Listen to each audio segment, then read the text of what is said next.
Welcome to my YouTube channel Safal education, है ना। तो आज हम लोग पढ़ेंगे क्लास 12 की फिजिक्स। चैप्टर हमारे पास है सेकेंड। कौन सा चैप्टर है? चैप्टर है सेकेंड, गॉस का नियम, गॉस थ्योरम। तो एक इस चैप्टर को शुरू करने से पहले हमारे पास सिचुएशन है कि चैप्टर 1 में जो पहला चैप्टर है उसमें 41 क्वेश्चन नंबर न्यूमेरिकल जो 41 है उसकी मांग काफ़ी हो रही है कि 41 को फिर से बताया जाए। तो हम 41 सवाल को देख लेते हैं एक बार फिर से। तो जिन स्टूडेंट को समझ में नहीं आया वो काफ़ी ध्यान से समझें। प्रश्न इस तरीके से है कि एक तरफ +2.4 गुणे 10 माइक्रोकूलम है तो 10⁻⁻6। एक तरफ है -2.4 गुणे 10⁻⁻6। इस तरीके से एक वैद्युत द्विध्रुव रखा है ना, और एक दूसरे से कितनी दूरी पर है? इन दोनों के बीच की दूरी कितनी है? 2.5 गुणे 10⁻⁻3। 2.5 गुणे 10⁻⁻3। यहां से कह रहा है कि 0.30 मीटर की दूरी पर स्थित, कितनी दूरी पर? 0.30, है ना, या इतने मीटर कह लो, 0.3 मीटर कह लो। तो ये क्या है? ये r हो गया। यहाँ पर बिंदु P है। यहाँ पर विद्युत क्षेत्र की तीव्रता निकाल लें। तो ये जो विद्युत क्षेत्र की तीव्रता है ये कैसी स्थिति में होगी? निरक्षीय। तो निरक्षीय के लिए फार्मूला क्या है? 1/4πε0 P/r³। तो हम इसकी बात कर लें तो ये कितना हो गया? पहले हमको चाहिए होगा यहाँ से P। तो P बराबर क्या होता है? Q × 2L। 2L का मतलब होता है दोनों आवेशों के बीच की दूरी। तो Q का मान रखेंगे कोई भी एक आवेश 2.4 गुणे 10⁻⁻6 और बीच की दूरी 2.5 गुणे 2L का मतलब होता है दूरी। सिर्फ L का मतलब दूरी नहीं, पूरे 2L का मतलब दूरी, क्योंकि इतनी L और ये भी L। तो 2L क्या होगा? पूरी दूरी। इसे चेक कर लेंगे। 25 चौको 100, 25 दूनी 50 और 10 60। 6.00 गुणे 10⁻⁻3। यहाँ पर हम वैल्यू पुट कर लेंगे 9 × 10⁻⁹। P का मान कितना? 6 गुणे 10⁻⁹ कितना हो गया? -9। 6 गुणे 10⁻⁹ इंटू, है ना, अपान r²। 1/4π वैल्यू इतनी, P की वैल्यू इतनी, r³ का मतलब 0.3 का क्यूब, चाहे 0.30 को चाहे 0.3 को, है ना। तो यहाँ से कितना हो गया? ये कैंसिल। 9 छंग 54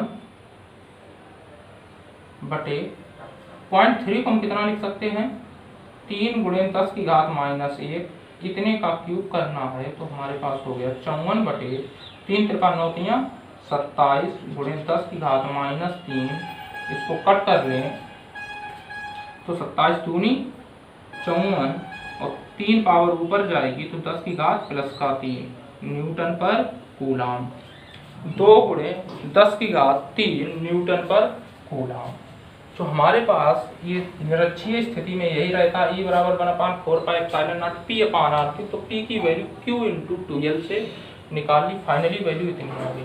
सवाल ये है कि अगर वैद्युत द्विध्रुव को 90 डिग्री घुमा दिया जाए, यानी कि वैद्युत द्विध्रुव को 90 डिग्री घुमा दिया जाए, ये वैद्युत द्विध्रुव ऐसा रखा है, इसको क्या कर दिया जाए? ऐसा। अब हम देखें ये वाली जो स्थिति है वो कैसी स्थिति बन गई? ये वाला -Q, ये वाला +Q और ये वाला P। ये स्थिति क्या हो गई? ऐसी स्थिति। और ये स्थिति कैसी है? अक्षीय। ये स्थिति कैसी है? अक्षीय। तो अक्षीय में विद्युत क्षेत्र की तीव्रता के लिए फार्मूला क्या था? E बराबर 1/4πε0 जब 90 डिग्री घुमाएंगे तो क्या हो जाएगी स्थिति, अक्षीय। तो 2p/r³ कहने का मतलब 1/4πε0 p/r³ × 2। तो इतने की वैल्यू हम अभी निकाल चुके हैं, 1/4πε0 p/r³ की इतनी, और इंटू 2, तो इतने इंटू 2 कर देंगे तो 2 × 10⁻³ - 3 × 2 कितना आ गया, 4 × 10⁻³ तो समझ लें कि ये तो आ गई निरक्षीय में। जब हम वैद्युत द्विध्रुव को पकड़ के घुमाएंगे तो स्थिति हो गई अक्ष में, अक्ष में हो गई तो 2p/r³ यानी दुगना पहले वाले से, ठीक दुगना, पहले p था फिर है 2p। तो ये प्रश्न हो गया।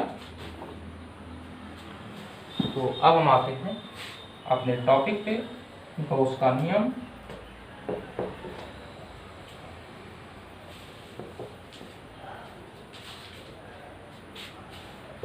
गॉस का नियम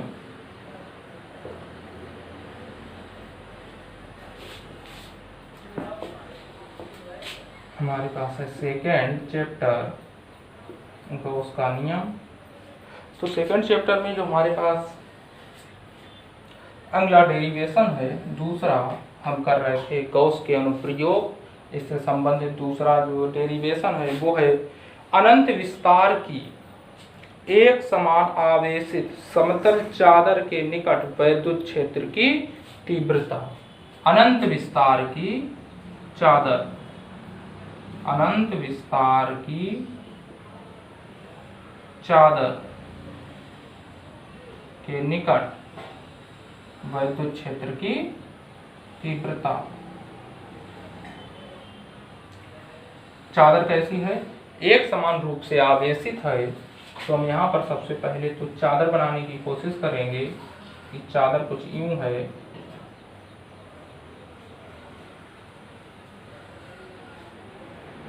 चादर कुछ यूं है,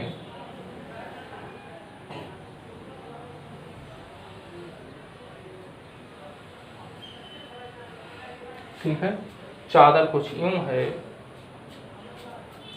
तो हम यहाँ पर देखें, चाहे तो हम इसको और थोड़ा सही बना लें। अगर हम यहाँ से देखें तो हम यह कहेंगे ये चादर प्लस चार्ज से आवेशित है, समान रूप से प्लस चार्ज से आवेशित है।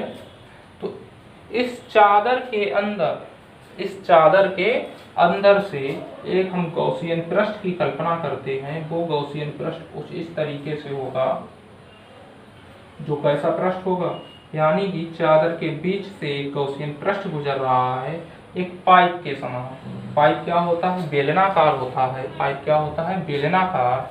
अगर चादर ऐसी रखी है तो पाइप कहाँ है, यूं। चादर ऐसी रखी है तो पाइप कहाँ है, यूं। तो यहाँ पर हम देखेंगे कि चादर अगर ये है, चादर पर प्लस चार्ज है इस चादर पर, तो पाइप अगर ये है तो पाइप के जो क्षेत्रफल होंगे वो 3 प्रकार के होंगे। एक तो ये वक्र में, एक कहाँ होगा, एक ये वक्र में होगा, एक इसका ये वाला सपाट भाग और एक इसका ये वाला सपाट भाग। तो कितने हो गए, 3। अगर हम इसकी बात करें तो ये होगा हमारा S1, इसकी बात करें तो ये होगा सरफेस 2। S का मतलब सरफेस, ये सरफेस 1, ये सरफेस 2 और ये वाली सरफेस 3। जो विद्युत क्षेत्र की तीव्रता होगी वो क्या होगी, कुछ इस तरीके से होगी। विद्युत क्षेत्र की तीव्रता भी, विद्युत क्षेत्र की जो दिशा होगी, विद्युत बल रेखाओं की जो दिशा होगी वो यूं होगी।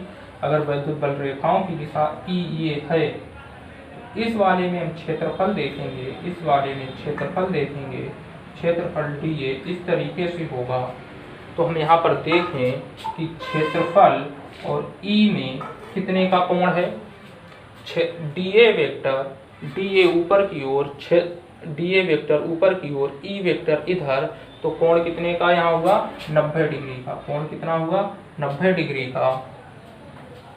अगर हम यहीं पर इसकी बात करें, इस सपाट भाग की, तो सपाट भाग का क्षेत्रफल किधर होगा, सपाट भाग का क्षेत्रफल डी ए इस दिशा में होगा, और जबकि इसका ई वेक्टर भी इस दिशा में है। सपाट भाग का क्षेत्रफल डी ए इस दिशा में होगा, है ना। सपाट भाग का क्षेत्रफल dA इस दिशा में होगा, जबकि चादर ऐसी है दोनों तरफ प्लस चार्ज है, तो इस बार ई वेक्टर कुछ यूं होगा। भाई चादर है, अगर ऐसे जा रही तो चादर के उस तरफ प्लस आवेश